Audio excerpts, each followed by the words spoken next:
Welcome to all our friends from near and far. I'm Paulette Hamilton, the Deputy Chief of Staff to the Lieutenant Governor. We're here for an exciting announcement about a new initiative from our office in partnership with several great cultural and economic organizations in our state. As a former mayor, small business owner, our Lieutenant Governor is laser focused on creating and promoting economic opportunity in our state. So today, he is here to launch an initiative that is in an innovative way to engage Rhode Islanders in that mission. This initiative that we're announcing today is the result of the work of many, many people over the last couple years.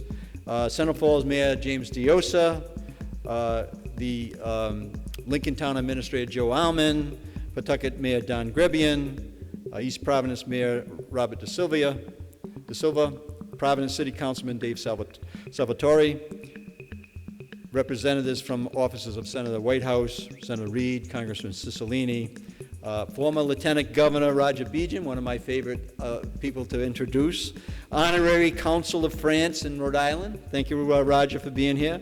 Mark Murphy, Director of the Chaffee Center at Bryant, and representatives from the Taipei Economic and Cultural Office in Boston, the Consulate of Guatemala in Providence, the Consulate of Japan in Boston, the Consulate of Mexico in Boston, and the Japan External Trade Organization. I want to thank all of you for being here, and please just give a recognition, a round of applause for everybody.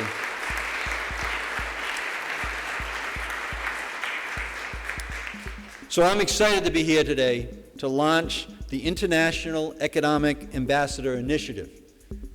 It's an initiative that will empower citizens to be ambassadors for the state of Rhode Island throughout the world. This is a new, one-of-a-kind program that encourages people who live in our state to use their international networks to help attract investment and create economic opportunity in Rhode Island. And over the past several months, we've had a great group of Rhode Islanders volunteering their time and working with my office to help develop this initiative. And I'm just going to take a moment to recognize them individually, and please just raise your hand or stand up so that we know who you are. But Dr. Bob Billington, President of the Blackstone Valley Tourism. Marianne Bradmeyer, board member of the Japan American Society. Ann Conway, director of the Museum of Working Culture in Woonsocket. Heather Evans, director of tourism at the Rhode Island Commerce Corporation. Herb Jetsky, president of the Association of German Societies of New England. Executive Director of the Rhode Island Hispanic Chamber of Commerce, Avi Neville, who's the President and CEO of the Rhode Island Israel Collaborative, and he is in Israel right now with our governor, which is an extension of the thought process that we're doing here right now. We need our elected officials to be representing us in these and around the world, but we also need our citizens of Rhode Island, the people who live in Rhode Island, do that. So Avi has been very helpful. Louis Yip, President of the Tayo Group. Sunny Ying, Vice President of the Tayo Group. Catherine Therian, Director of the International Trade Programs of the Rhode Island Commerce Corporation. And Keith Yatsuhaisni? Keith is here. Sorry about that, Keith. It's not an easy one for me, but Director of the U.S. Department of Commerce, Providence, and the members of my staff who helped us put a strong program together. They're all here today with Paulette and Andrea. I think Tony's here. Rosa, where's Rosa? Rosa's hanging around here somewhere. Hi, Rosa. Our entire staff. Craig Dwyer's here as well. All right, so Rhode Island has this unique quality. It's diversity. And we all talk about it. Mayor Lombardi, thank you for being here. Appreciate it. And we have this quality that is unique. We have the entire world. We have a map of a world that lives in the state of Rhode Island. And so why not take advantage of it? This volunteer initiative, at no cost to the state, aims to engage Rhode Islanders who have ties to other countries because they live here. They've lived there and they live here. They were born there, they do business there, they've had family that are born there, they may be first generation, second generation, third, fourth, or fifth, sixth generation, but we all have roots somewhere. And we want to take advantage of that. And we ask them to use their networks to let international business and government leaders know all that Rhode Island has to offer. Our job is to equip ambassadors with the information, materials, authority to promote the state in a meaningful way. The ambassador's job is to get that message to the people who we, as a state, may otherwise not have reached. I'll give a quick overview of how the initiative works. My office will give ambassadors marketing kits that highlight Rhode Island's diverse economy, convenient geography, rich history. We've been working with Commerce Rhode Island to compile these materials. We will give ambassadors business cards that clarify that the scope of their work is limited to economic development and that the ambassadors is serving in an honorary position, not as a government employee. Then, when an ambassador travels out of the country, whether it is their own business, a social group, or a family visit, they will use the kits to promote Rhode Island to businesses and government leaders in the network.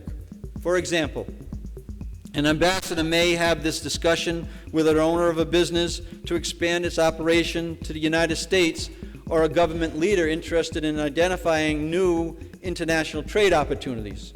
The goal is to really put Rhode Island on the map for people looking to enter U.S. markets. We know that this is true, because when we have traveled, and shortly we're going to pin two of our first ambassadors here, we know when we travel to Taiwan and other places, they don't know completely about Rhode Island, but those who do research it, like the Economic Office in Taiwan, they know about our oceans. They know about our universities. They know we have an airport.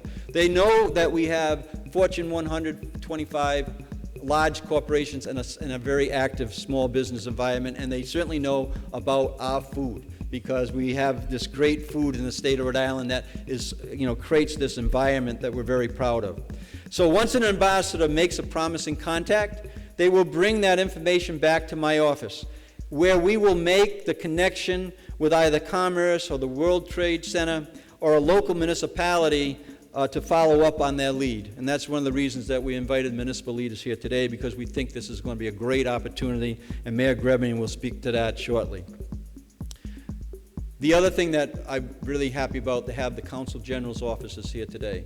And we believe that when we travel, when our citizens travel as ambassadors for Rhode Island, that we'll be able to make contact to those offices so that we can alert them that we have people from Rhode Island, our ambassadors, to be traveling to their countries, so that in the proper circumstances there'll be introductions that will be made, again, to enhance the idea of letting Rhode Island connect with the rest of the world, so that we can advantage not only our economy, but also the places that we travel to. There are 39 cities and towns in Rhode Island, and every single one of those cities and towns matters. And each of our cities and towns is made up of our own unique, diverse communities. So what better way to highlight this diversity and the economic opportunity it represents than to connect Rhode Islanders back to their roots through an International Economic Ambassador Initiative.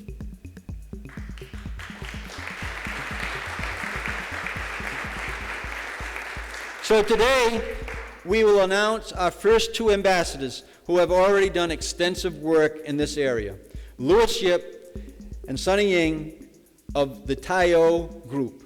Louis and Sonny are local businessmen with roots in Tayo, which is just a community outside in part of Hong Kong. I actually traveled there and went to a place where Sonny worked, which was the local Boys and Girls Club. This is what we're talking about, connecting into our roots, actually getting right into the guts of the different communities and countries that we're visiting. What better way than go to a local Boys and Girls Club and meet the people who, actually the young people that represent that state.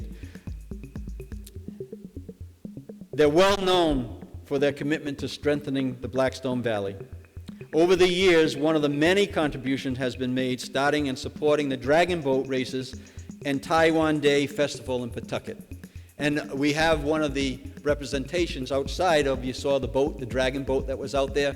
That is actually a result of our trip to Taiwan and our ask of the Taiwan officials to actually put that together. And Douglas, we thank you so much for leading that effort. Appreciate it very much, Douglas. In addition to the festival, I just want to get back to Louis and Sonny. They help coordinate economic missions to China and Taiwan, where because of their professional networks, our delegation met with top government officials and business leaders who are eager to learn more about Rhode Island. And after those missions, Louis and Sonny brought business delegations from China to Rhode Island to discuss investment opportunities, high-tech warehousing, destination wedding services, car manufacturing, and importing vehicles are just a few of the pieces that we have touched so far, and I'm looking forward to pursuing those leads throughout this initiative. I want to thank you, and I want to also say that we're recognizing Sonny and Louis because they're the first of several, but it's not just about them, and they realize that. It's about an example of other people going to be able to participate in the same way that Sonny and Louis has. So I want to thank you for your dedication for promoting Rhode Island's economic potential and officially name you as the first 2 international ambassadors.